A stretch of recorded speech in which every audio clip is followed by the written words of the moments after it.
You're back with The Nation.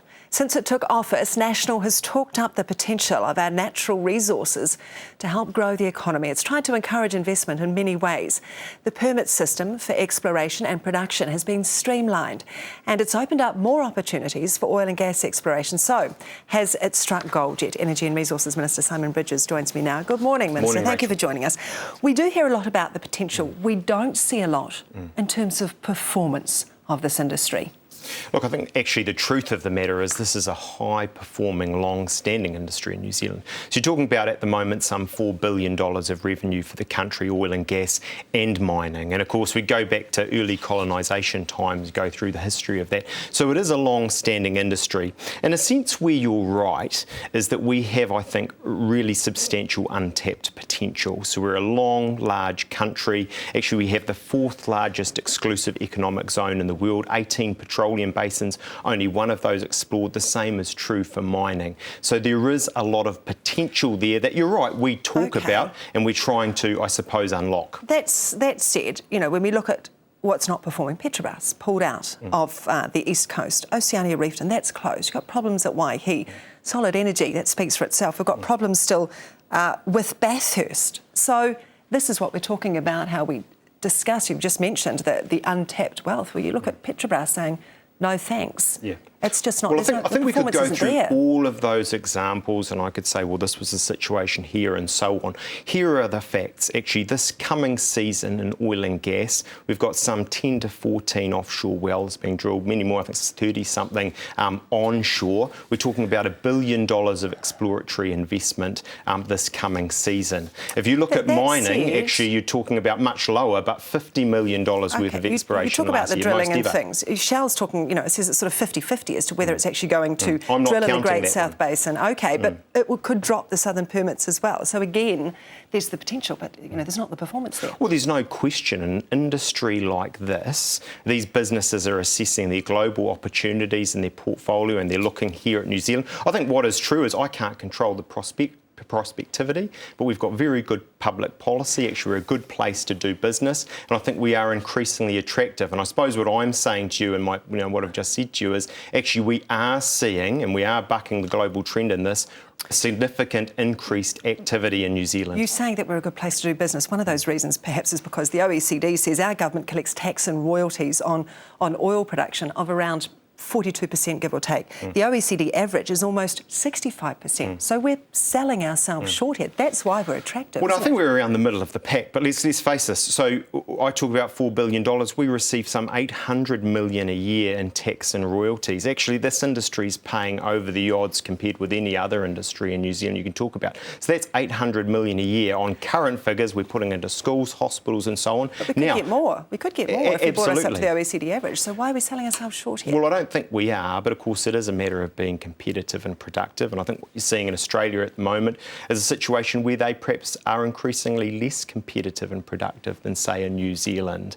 But those are things, you know, you always have under review, but I think at the moment we've got it about right. OK, let's assume there is a massive increase in activity. What's in it for us, really? Well, I don't think it will be massive. I mean, these things are incremental and they are very long term. So, for example, Northland, we put out a tender. We've said there'll be, there's 3 companies that are looking now at mining opportunities there. They have exploration permits, or they will have soon. Now, that could take a decade before they find anything. What's in it for New Zealand? Actually, a heap. I've already mentioned the royalties and taxes that go ploughed back in. Actually, contrary to what a lot of people think, this is a high job sector. It's thousands of jobs. I think about 8,000 directly, indirectly in petroleum, about the same again in mining. And they're high paying jobs. When you're talking about what's going on up north and things, environmentalists are very concerned. You know that they're very concerned about the legislation that you've just passed as well to stop protests at sea.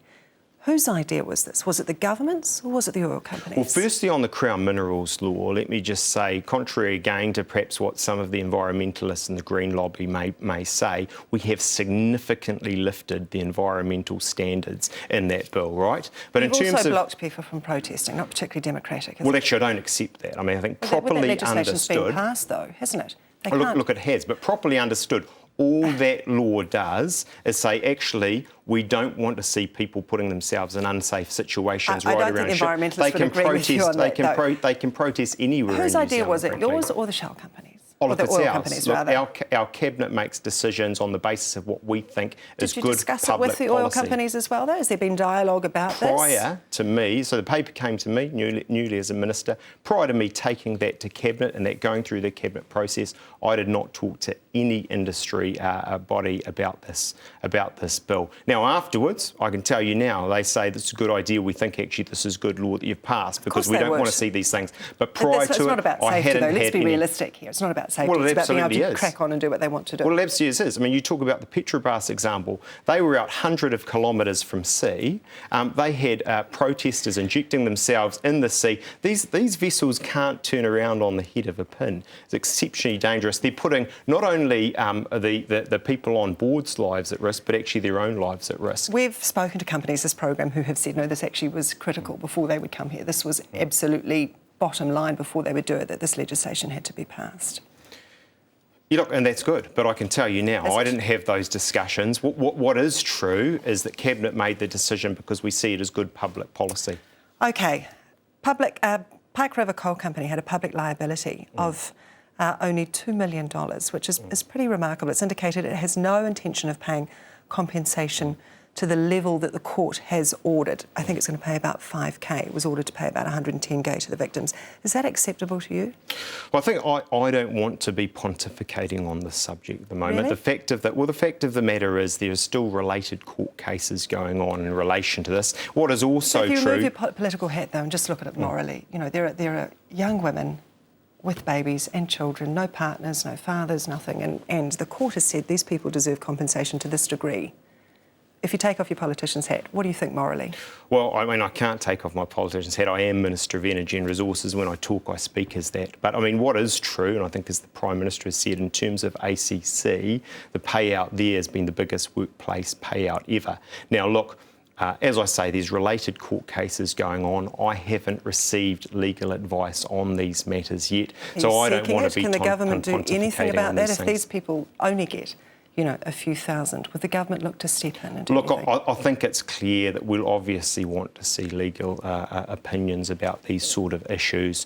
But, you know, look, of course, what happened there, practically speaking, the best thing I think we can do to honour these lives is to, you know, take heed of the Royal Commission on Pike River, all of the recommendations there. That's all very well and good, unless you're a mum with a baby in Greymouth at the moment. You know, taking heed of what the Royal Commission suggests doesn't necessarily help them or their children later on in life. So is the government considering it? Is the government at least going to look at perhaps helping out some of these I think, families? as I've said, while there's a court case going on, I don't want to be drawn on that.